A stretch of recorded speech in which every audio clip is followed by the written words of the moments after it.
What's up guys, Rogue9 here, and at long last we're going to be turning our attentions to Fuze in this new episode of my Rainbow Six Siege Loadout Meta series. Many thanks to all of you who have been suggesting a comparison of the AK-12 and 6P41 in the comments of my recent videos. I welcome your recommendations and it's a good video to do and long overdue. So what is the best loadout for Fuze, the rifle or the machine gun? What are their individual strengths and weaknesses, and what kind of playstyle does each weapon suit best?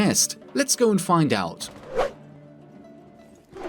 The initial overview of the most relevant stats gives us a mixed result, although it does look as if the AK-12 is the definite favorite here. And the simple fact is that the AK-12 is undeniably a really strong weapon. If Fuze was not such a slow, lumbering, noisy one-speed operator, the power of the AK-12 alone would make him one of the most picked attackers in the game. Yes, the gun has a distinct weakness, but if you set it up right, this gun is amazing, a real hidden gem.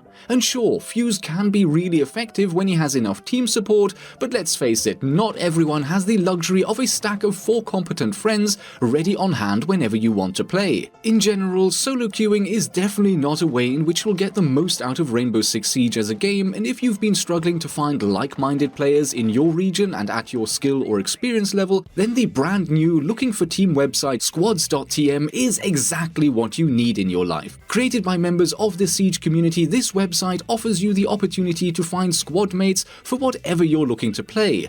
After you log in via Discord, you can find players for ranked, casual, or even 10-man scrims. Filter by your region and platform and you're all set to start squadding up. Since the site is brand new, it is currently set up for Rainbow Six Siege only, but support for a whole bunch of other games will be available soon. If you're tired of playing solo, squads.tm has your back, so check out the website now by plugging the address into your browser or by using the convenient link in the description below.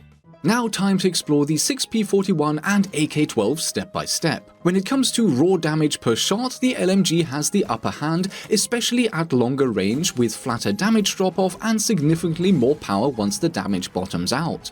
But at short range, the damage is almost identical for both weapons, and the AK's significantly higher fire rate means that its damage output per second is an awful lot higher.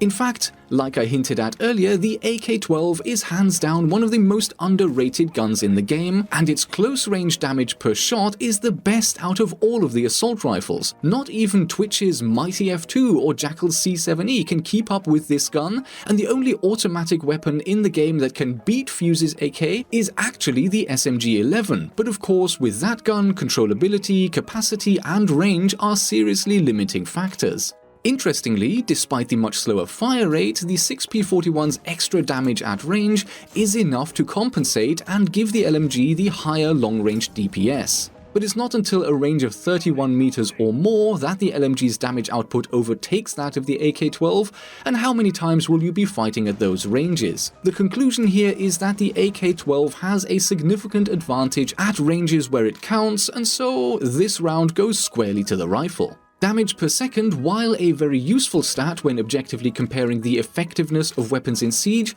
is only half of the story. Taking down an opponent is always a race to getting to 100 hit points the quickest, and so when you're going up against full health opponents, the shots to down or kill and the time to down or kill are further valuable stats that we should look at. At close ranges, up to 25 meters, the minimal difference in damage per shot means that both guns will need the same number of hits across all of our strike location and armor level permutations, with one single exception. When hitting the legs, the AK-12 will need 4 shots against level 1 armor defenders instead of just 3. Consequently, the close-range time to down or kill is also better for the AK-12 in almost all instances, with that one exception where it will be 35 milliseconds slower because of the one extra bullet required.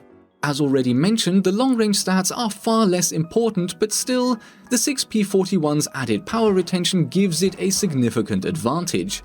The LMG will consistently need 1 to 3 bullets less than the rifle, and despite the slower fire rate, that still translates into either the same or better time to down or kill for the 6P41 too. Is that worth anything in practice?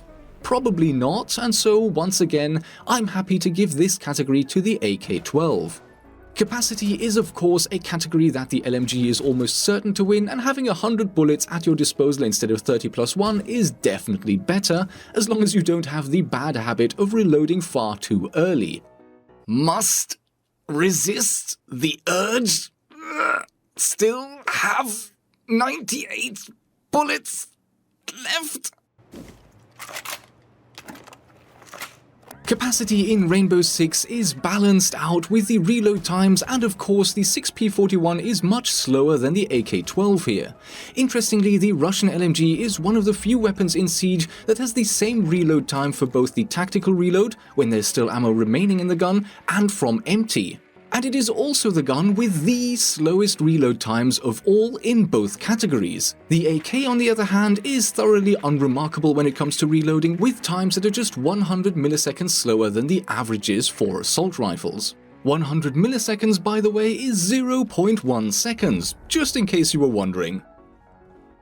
The aim-down sight time is a classic weakness of the LMG class, but it has been gradually buffed over time, and the 550 milliseconds, or 0.55 seconds for those of you who prefer seconds, is not all that terrible anymore. The assault rifles are only 100 milliseconds faster as a standard, but the AK-12 does have the option of attaching the angled grip with its 40% ADS time reduction. This is cool and all, but I really wouldn't advise going for the angled grip on the AK. As you will see in a little while when we discuss the controllability of both guns, the AK-12 has quite a solid recoil, and you may want to stick with the vertical grip instead.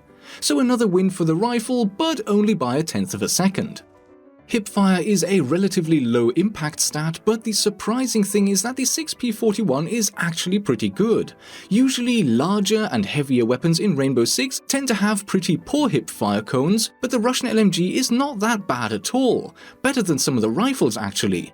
Nevertheless, this round again goes to the AK-12, which has some of the tightest hipfire spreads out of all of the rifles and tends to be around 33 to 50% or more better than the corresponding spreads of the 6P41. And finally, controllability, because even the best damage output is pretty worthless when you only hit 1 in 3 shots. The in-game recoil patterns are good representations of the recoil for both guns, so let me take you through those quickly. On the left for each gun are recoil patterns with no attachments used, and then the second patterns are set up for maximum vertical recoil control. This is achieved with the vertical grips and the muzzle brake for the AK and the flash hider for the LMG, since that is the only recoil mitigating muzzle attachment that gun gets. As you can see though, this might not actually be the optimal setup for the AK-12.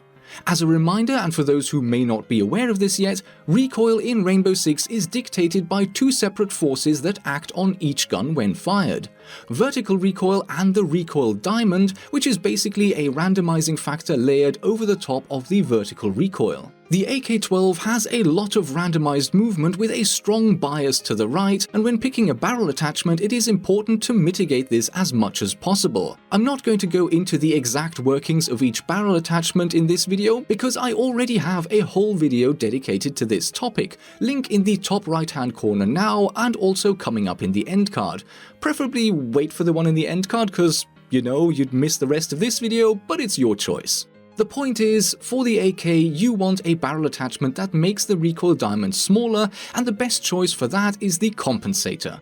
Once you slap both the compensator and the vertical grip onto Fuze's rifle, the challenging recoil becomes pretty manageable, and I think if you go for this setup, you will have a much better time keeping your sights on your target during longer bursts. Once you go for the optimal setup on each gun, I have to say that they're both quite controllable. The relatively fast fire rate of the AK needs a little bit of experience to master, but once I switched from the muzzle brake to the compensator, everything got a whole lot easier. Which of the 2 guns wins this part of the face-off? Honestly, I don't think there's all that much between them. The LMG definitely has more vertical recoil, but the smaller fire rate makes this less of an issue, and I would take the vertical recoil over random recoil any day. I don't know, see the comparison footage for yourself, but I think I'm comfortable calling this one a draw. And so, how can we conclude which gun is going to give you a competitive advantage? As the earliest belt-fed LMG in the game that has been with us since launch, Fuze's 6P41 has always had a little bit of a special status. Back in the day when the LMGs were a pretty inferior class in Rainbow Six Siege, the primary use this gun would see was in, let's say, somewhat less competitive strats that usually involved firing all 100 bullets in one go whenever spotting one opponent. But with several buffs over time, the fact is that this gun is no longer the meme it once was. Controllable, with an okay ADS time, very good stopping power at all ranges, and plenty of ammo to go round, you can definitely make good use of this gun. The issue is that it comes up against probably one of the best guns in the game. No matter how usable the 6P41 has become, if you really want to play Fuze and give yourself the most competitive loadout possible, you just have to go with the AK-12. The gun is hard-hitting at the ranges that matter, with great fire rate, decent controllability, outstanding hipfire, and perfectly average reload and ADS times. The only reason that players are not calling the AK-12 OP or a crutch is because Fuze as a one-speed attacker is just not picked often enough for it to make the impact it really could. As long as you use the compensator to get the gun under control, it is a real beast of a weapon and quite possibly one of the best you can get on any operator in Rainbow Six Siege right now. If the AK-12 was on a 2 or 3 speed op, it would be a real menace, and make no mistake. But it isn't, and so it's probably just right where it is. In my personal opinion, the 6P41 is pretty decent nowadays, but the AK-12 is awesome. What are your thoughts on these guns, and which one do you usually use? Vote in the poll in the top right hand corner of your screen now, or let me know more details in the comments section below. With Ember Rise going live recently and adding the extended barrel onto Mira and Goyo's Vector 45, you may be wondering whether or not this attachment is worth using. Check out the link to my analysis video coming up in the end card now, and with that, as always, thank you so much for watching. I hope you enjoyed the video, and I will see you in the next episode.